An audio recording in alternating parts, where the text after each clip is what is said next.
Greenleaf Printing and Designs has stupendous signage, printed and embroidered apparel, and promotional products for you. They're at 5526 Burkhart Road in Dayton and on the web at greenleafprinting.com.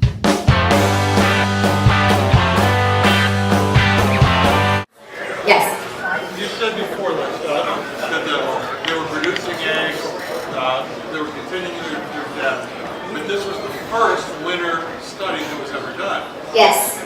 Is there any way of knowing whether or not, maybe 20 years ago, it was so cold that no, because of global warming or global climate change, now they are actively doing it? Right. It's hard to say because there's not that baseline data.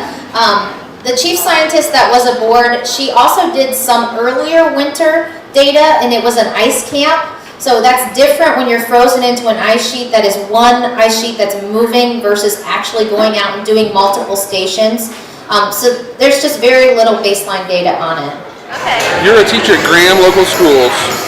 What do you teach at Graham? I teach high school science, so freshman physical science and a junior-senior interdisciplinary science class. And you went on an expedition where and what did you learn? In a nutshell.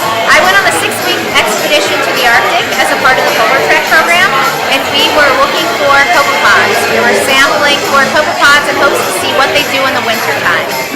And what did you learn from this whole experience? Well, we learned that copepods aren't doing what most people think they are. So they're actively living, they're grazing, they're egg producing. We found them in numbers that weren't expected for this time of year. And what do you think about pub science? You're coming all the way from Graham. There's probably nothing like this. This is amazing. I am surprised that there's so many people here. This is such a great atmosphere to talk about science. Fantastic. Will you be back? Oh, yeah, definitely. I'm also a Teachers in Space Pathfinder astronaut trainee, and so I've been training for a suborbital commercial space flight since 2009. Teachers in Space is a program of the Space Frontier Foundation. So 7 teachers from across the United States were selected, and I was one of them.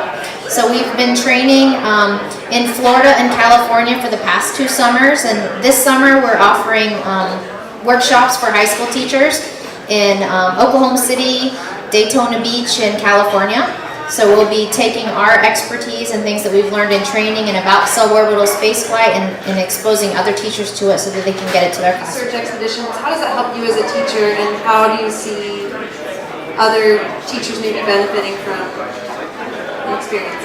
Perfect. So like I said, really a student's scope of their understanding of science is what you give them in school. Most of the time they're not doing science outside of school. Sometimes they are. If they have fabulous parents, they're really into it, they'll go to Boonshoff and they'll go to, like Tech Fest. They'll go places and seek out the science. But most kids aren't like that. So the science that they get is what they're exposed to in schools. And like I said, in a 42-minute class period, they're not getting a real understanding of what science is. So when my students followed this expedition and saw how things go wrong, how you have to think, students really can't think. They have a really difficult time. My brightest students can't solve problems that are not, is this the right answer? If there's more than one answer, that's hard for them. If you don't tell them exactly how to do something, that's hard for them. So being on an expedition like that and seeing that you have to think outside the box and fix problems and solve problems really broaden their scope of understanding. What would you like to say about pub science? I love pub science. Yeah? Chantelle, terrific speaker, great atmosphere, good food, good friends, a lot of interesting people. Thank you.